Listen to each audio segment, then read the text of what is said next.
Welcome to the Macmillan Report. I'm Marilyn Wilkshire, host, and our guest is Naveena Naqvi.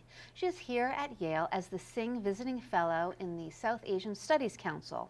Professor Naqvi is a historian of early modern and modern South Asia, and her research interests include the Persianate world of the 13th to 19th centuries, the history of political Islam, and the social history of Hindustani music. Today we'll talk with Professor Naqvi about the history of Persianate South Asia at the dawn of colonialism. Welcome, Professor Naqvi. Thank you. So let's begin with talking about your work. Tell us about it.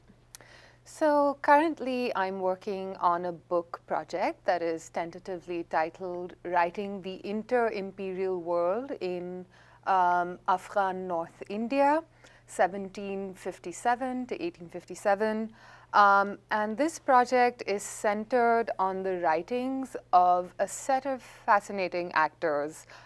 These are all service figures, and by that I mean sort of mid-tier or even lower rung petty scribes, soldiers, minor legal officials, and these are people who actually mediate the very granular processes of political transition from the Mughal Empire to the British colonial empire in South Asia. And not only do they mediate this transition through their service, but they actually write about it in these Persian language diaries, memoirs, these sort of short historical tracts, in poetry and in letters. So I'm looking at this set of actors and how they conceptualize political change in this regional context. I'm curious to know what led you to study this. So this would require me to kind of give you some kind of historical context, if that's okay. Sure. So the Mughal Empire is roughly from the 16th to the 18th centuries in South Asia, and British colonialism is formally, it begins in 1857 and ends in 1947. But there's this sort of overlapping period, which is the 1750s to the 1850s, which I call the inter-imperial period. Historians and historians have broadly looked at this in terms of the various claims to these overlapping claims to political authority in regional contexts. So as the Mughal Empire is decentralizing, these various regional successor states emerge, as they do in empires across the world. And historians have tended to focus on the formation of these regional states. What I'm looking at is how these regional states break apart in tandem with the empires that are already decentralizing. So it's like a state decentralizing within an empire that's already decentralizing. Okay. And I arrived at that idea because I was looking at these regional courts and I was studying Hindustani classical music as it was patronized and practiced in this particular setting in North India. So I was looking at musical treatises in Urdu and in Persian when I was doing my research in India. And I came across all these unpublished tracts that were written roughly around the same period, from the 1750s to the 1850s. And I really didn't know who these people were, why they were writing these works. They were relatively unknown figures. Most of these works did not make it to print. And this requires me to say also that print really takes off in South Asia in the 1830s onwards. So there's a long-standing manuscript tradition that survives well into the 1850s. But these materials were not deemed important enough to kind of make it to that world of print. So who were these figures? And that kind of set the wheels going. I see. Yeah. Okay. So I am curious now, since these weren't published works, tell us about the methodology. How did you access these works? And then also, how did you choose the people that you speak about in the book? Thank you. So I started going to this particular library. This is it's called the Rampur Raza Library. It's in the small town of Rampur, which is in modern day Uttar Pradesh. But this also used to be the capital of one of these regional successor states that I'm talking about. And this was settled by a group of Afghans, diasporic Afghans, I should say, called the Rohillas. Could you sort of remind me of what you just asked me? Yes, I'm wanting to know how you did the research and how you picked the people that you spotlight in the book. Right. And so I started sort of looking at courtly histories that emerged from this particular context, and I was studying Persian at the time. And so I was reading them, and as I mentioned to you, I'd gone to this library and I visited it again and again and again, and I came across these particular works, and I saw that they did not necessarily, these figures did not figure into the formal courtly histories of Rampur and the Rohilla Afghans. And so I started asking myself, what are the questions that these people were trying to address? Why were they writing these works that were not sort of formally recognized as important? And I started realizing that they were important because of precisely what I said earlier, that these are the people who eventually start sort of entering the early colonial administration and really reflecting on what it means for the former ancien regime to disappear, and what it means to kind of contend with these forms of early colonial power, whether it be the legal administration, whether it be the colonial sort of absorption of military services. And as these people are entering the ranks and they're making these decisions about what they should do, what are their sort of options for employment and for service, what happens to their land assignments, they sort of write in a very sort of personalized they sort of couch their ideas in these sort of regional concerns of their neighborhood, of this sort of smaller town. But they're also reflecting on sort of wider political processes and seeing them in tandem with each other. So it's not just like this provincial backwater where things are sort of hermetically sealed. There are these people who are seeing their regional context within a wider context and writing about it. And it's very different from what you see in the courtly histories. Okay. And how things are changing in the world at that time. Can you give some specifics about what people are talking about? Sure. So a lot of the soldiers, for example, who I look at are serving as... and are these South Asian soldiers? Yes. Okay. Yes. So some of them are naturalized Afghans who've been there for maybe 3 or 4 generations. Others are not. They belong to different kind of ethnic backgrounds. But they do... So to answer your question, they're sort of reflecting on the recent past, how this regional state is coming apart, what that process looks like.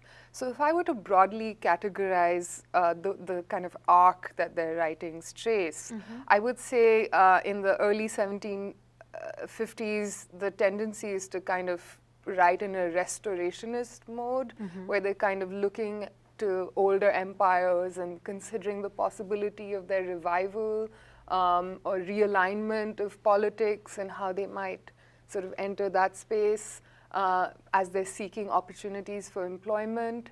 And then by the late 1780s, this sort of turns into an antiquarian mode where there's a sort of reckoning with the fact that the East India Company has disassembled this regional state, and you see that in the physical landscape. So a lot of these sort of scribes go about documenting what that physical landscape looks like, these forts that have been decimated, or really contending with the physical landscape and writing in the form of writing in an antiquarian mode. And towards the end of the period that I look at, by the 1820s and 30s, there's really sort of these people are trying to kind of see how they can fit into the legal administrative regime that the East India Company has set up. So they look at this through questions of service, as I've alluded to, through questions of customary law, through a historical mode, specifically not a universalist kind of historical mode, but one that focuses on the recent past and what that means to them. Okay, are there any, as you're looking at the research and the people's writings, are there any differences of opinions or, diverse views on what should be happening or what shouldn't be happening? Yeah, so I feel like there's certainly, it's not a sort of homogeneous playing field. These are all different figures, and they have different perspectives on politics.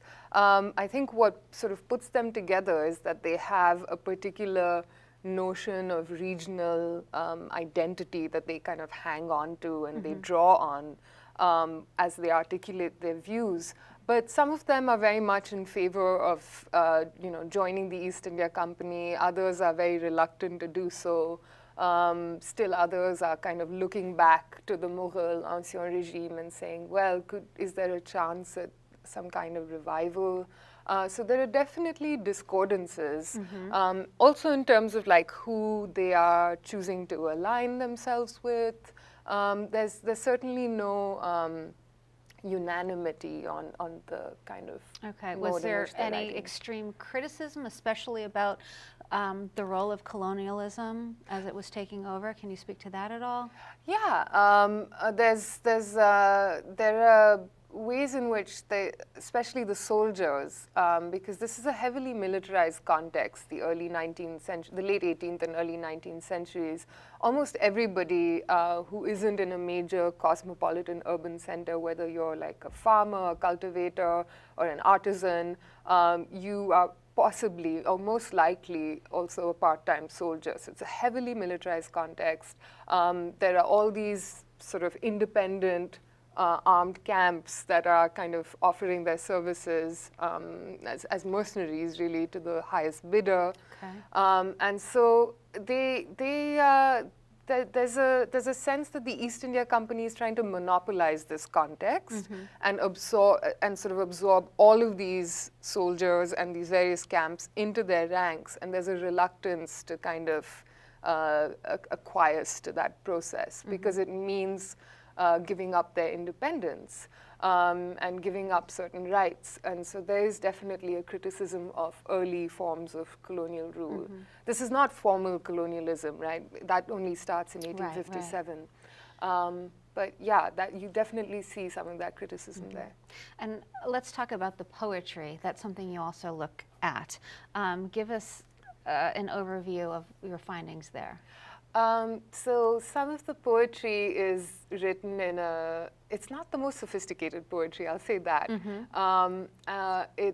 I mean, they're writing in Persian, in Urdu, and some of them are writing in Pashto. And these are all languages that we sort of associate today with sort of romance and like high literary value and sort of imperial, urban, cosmopolitan cultures. So I will say that these are not, some of them aren't even written in meter. That's the first thing that strikes you, is that some of these figures who are writing, whether it's the prose or the poetry, are either the first or second generation to come into literacy. So they make a lot of errors in their writing, in the actual orthography, as well as in the sort of format of the poetry, as I was just saying. So, but the themes are particularly interesting.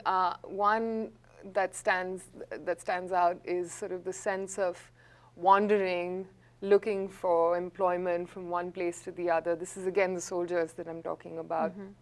And sort of saying, well, I've been serving in these different armies, but I want to go back to my watan, the region that I'm from, and I want to get married and settle down over there. That's one soldier who's sort of reflecting, that's what love means to him, and he's writing about that.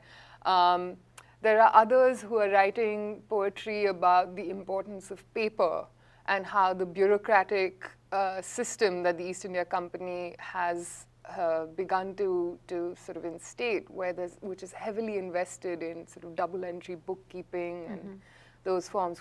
And he writes a poem about this particular figure I'm talking about, writes a poem about the importance of paper and how you can't rule or get anything done without having things ratified by paper.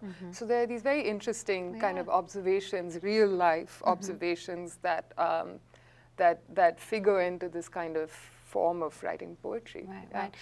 Did you look at other forms of poetry that were commonplace during that time? I mean, I'm curious to know if poetry was a way for people to express themselves generally, or if it was just really this group of individuals that you're looking at. Oh, that's a great question. So there's been quite a bit of work on some of the major sort of belles lettrists of this period, people who are sort of very well-known political theorists, poets. There's been quite a bit of work on a particular form of poetry that takes off during this period. So these people are certainly not the only people to have this kind of self-reflexivity as well as this perception of their place in this larger world that's changing. But it's really the fact that it's them and their context that I think makes it more interesting. But there certainly has been quite a bit of work on sort of more sophisticated literateurs and belles lettres from this period, for sure. All right, so in terms of the political and social perspectives, how did that change over the transition to colonialism? Can you speak a little bit to that? So as I was saying earlier, there's this sort of restorationist mode that you find in their writings that sort of turns into an antiquarian mode of reckoning with the recent past, and then that kind of turns into a reluctant acquiescence with early forms of colonialism. I would broadly say that that is the arc that it takes. Okay. And then what would you like your readers to take away? Are you still working on the book? Is it still a work in progress? Yeah. So ultimately, when you finish, what would you like the reader to come away with your book knowing? Well, this is actually something that I may have wanted to say earlier during the course of this interview, but the South Asia occupies a place within this larger realm, which historians as well as scholars of literature have called the Persianate world, spanning the region from Sarajevo to Western China, where Persian from the 13th, roughly from the 13th to the early 19th century was the lingua franca. It was the language of administration. It was also the language of sort of a high register of literary output across this huge region comprising different sorts of people. And so there's been a lot of work on this Persianate culture, as it's called. Whereas what I'm trying to do is to sort of see how this Persianate world is fragmenting with the dawn of colonialism.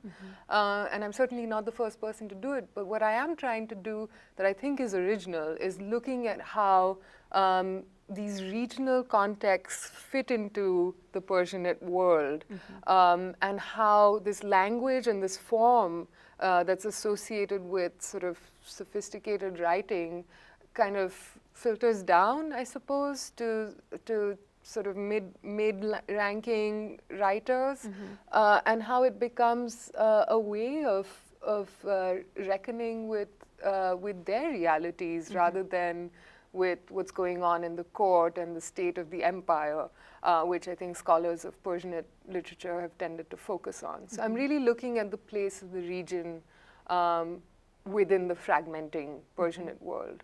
And that's sort of the larger takeaway that I hope people will sort of focus on. And the other thing, if I may also add, is, I grew up in India in the 80s and 90s where when regional states were still sort of fragmenting, they have been even like as recently as 4 or 5 years ago. The idea of a regional state, whether it be ethnic identity, linguistic or political identity, is very strong in South Asia and in the post-colonial context. And I'm trying to see how that regionalism has a kind of longer history that even precedes colonialism, and sort of trace some of its antecedents. And I see that in the writings that these people produce.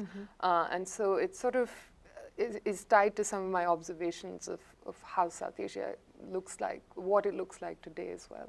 Okay. Yeah. Well, this has been Very interesting. Thank you for being here with us today. Thank you so much, Marilyn, for your interest. Thanks for your questions. Okay. For more information about Professor Naqvi and her research, please visit our website at macmillanreport.yale.edu. Be sure to join us again for another episode of the Macmillan Report, made possible through the funding from the Whitney and Betty Macmillan Center for International and Area Studies at Yale.